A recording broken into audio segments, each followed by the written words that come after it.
Hi guys, how are you doing? Welcome back to the channel. If you've not been here before, please do not forget to subscribe before you leave. Today we're talking about pickups and guitars. I'm going to show you two of my favourite guitars, the guitars that I play the most. And I'm also going to talk about my favourite pickup and why it is one of my favourite pickups.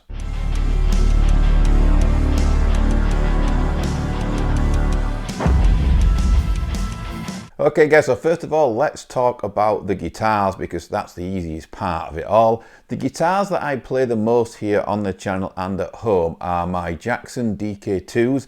This is a DK2 Pro Series in neon pink. This one is made in Mexico. And over here, I have probably what I consider my #1 guitar. This is my DK2. This is made in Korea, this one, and this is a green glow ash.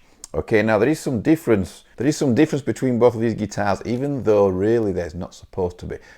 It's mainly the necks, okay? So the neck on the Mexican DK2 has a bit more of a rounder feel to it. It's not quite as flat. I mean, we're talking about minimal differences, okay, here, but it's definitely, it's more rounded. It's more of a rounded shape, if that makes sense. The DK2 that's made in Korea has a flatter neck. It's a bit more like Ibanez Wizardy feel to it, and I often think that the guitars on most brands that are made in Korea do seem to have this similar bit of feel to the necks. No matter what brand it is, they have almost like some of the neck is just shaved away just slightly, so they do seem to come out a bit flatter. It doesn't seem to matter which brand you use. If you use a guitar that's made in the South Korean factory, I often find that it has a bit of a slimmer feel to the neck, more of a flatter feel, I think is the best way to describe it, but it is really, really minimal. The action on this guitar is super, super low. This is probably my quickest and easiest guitar to play. Also, something that's very important about these two guitars is this guitar has an alder body and the Korean-made DK2 has an ash body. Obviously, that's how you get the effect on there. I do love both of these guitars. This one is slightly heavier, and to me, this one has a bit more mid-range. It's a bit more focused, and to be honest, when I first plugged this guitar in, I did wonder if they'd put the wrong pickups in, actually. It's a JB in the bridge, which we're going to talk about in a minute, because I know that's why a lot of you guys are here, but it felt a bit more like a Duncan distortion than a JB in this guitar, just because of the enhanced mids. It's very tight, very focused guitar is this one. Another thing that feels different about this guitar to the Korean one is the trem and the way it sits in the cavity in the body. So this one is very low profile compared to the Korean version. The trem sits a lot lower inside its cavity, you know, in the routing in the body. Also, another thing which is probably the most noticeable thing to the eye is that the cutaway on the rear here, which I'm a massive fan of, even though it doesn't do anything, it just appeals to me. I wish they were on the front as well, actually, but I really like the cutaways here on the Dinkies. The Korean cutaway is a lot more deeper, you know, and it's visibly deeper than the one on this guitar. Right, so that is enough about the guitars. We are going to play them in a minute. Now I want to talk about the pickups because that's why probably most of you guys are here. So I get asked all the time, what are your favourite guitars, which I've just told you my two favourite guitars that I own.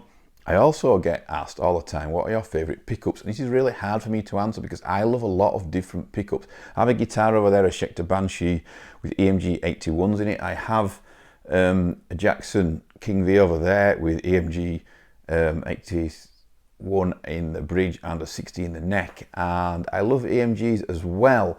I tend to go for EMGs or active EMGs when I'm in quite low tuning because I think that spike in the mids really helps you cut through when you're in low tuning.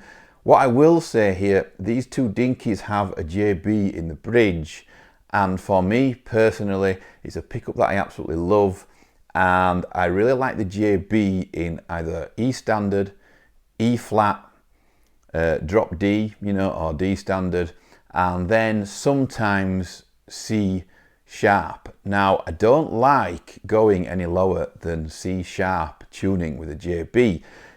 It has quite a chewy low end to it when you're palm muting, which I really like.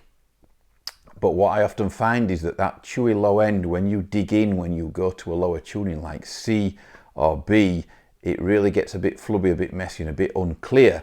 But In standard tuning or D or anywhere around there, I do find that that chewiness when you dig into a palm mute or anything like that, it really comes through, you know, in your playing, and it comes through the amp, especially if you're using a tube amp. It really does sound awesome. Another thing what's great about the JB is that it kind of sounds good in any guitar. I've had them in tons of different guitars, tons of different woods, tons of different brands, and they always seem to sound fantastic.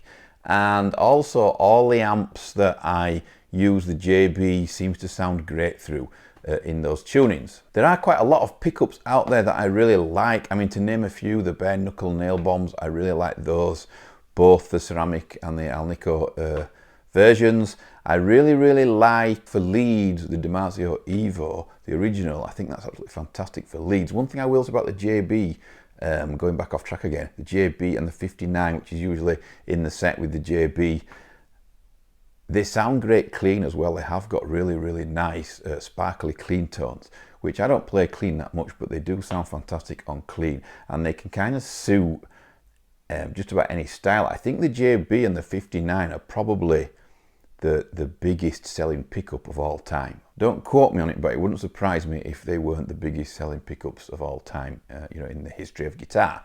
Yeah, so other pickups that I like, I once had some Seymour Duncan Blackouts in a mahogany Jackson Monarch that I really liked, and I'd previously tried Seymour Duncan Blackouts and didn't like them, much preferred EMG, but for some reason with my EVHs and those Seymour Duncans in the Jackson Monarch, it just really went really well, because that's one of the best tones I've ever had, actually. Sounded absolutely fantastic. That was in drop C, by the way, for those of you that are wondering what tuning for the Blackouts. I'm also a big fan, where we're talking about active pickups, of Fishman Fluence Moderns. I really like them. They add some bite, and they really are a really nice lead pickup, because everything you do seems to be, I wouldn't say compressed, but it seems very bright and very articulate, and everything's there.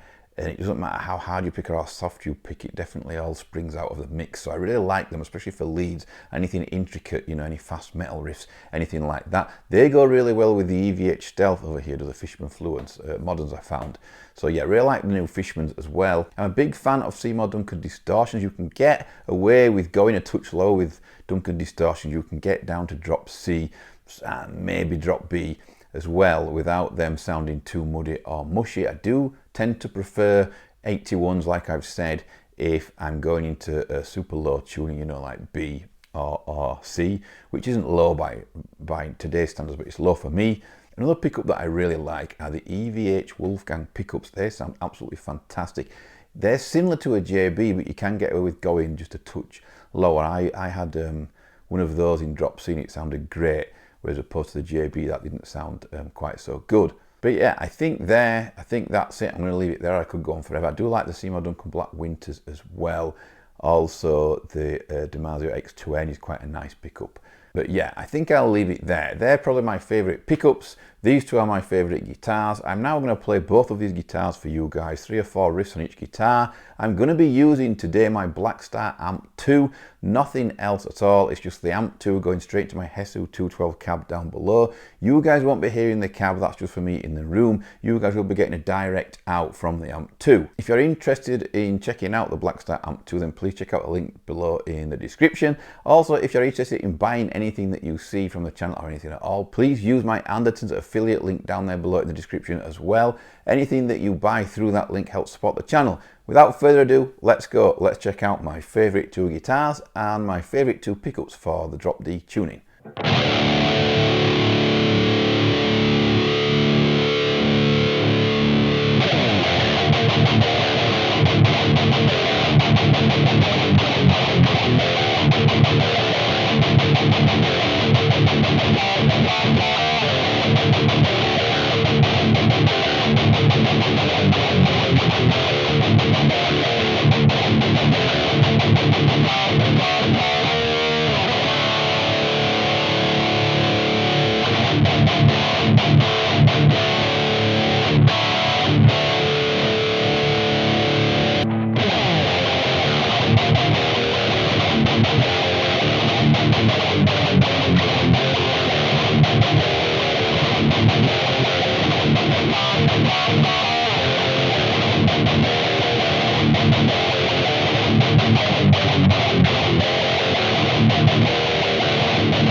Okay guys, so what did you think there to the tones? Which did you prefer? Not much between them in this demo.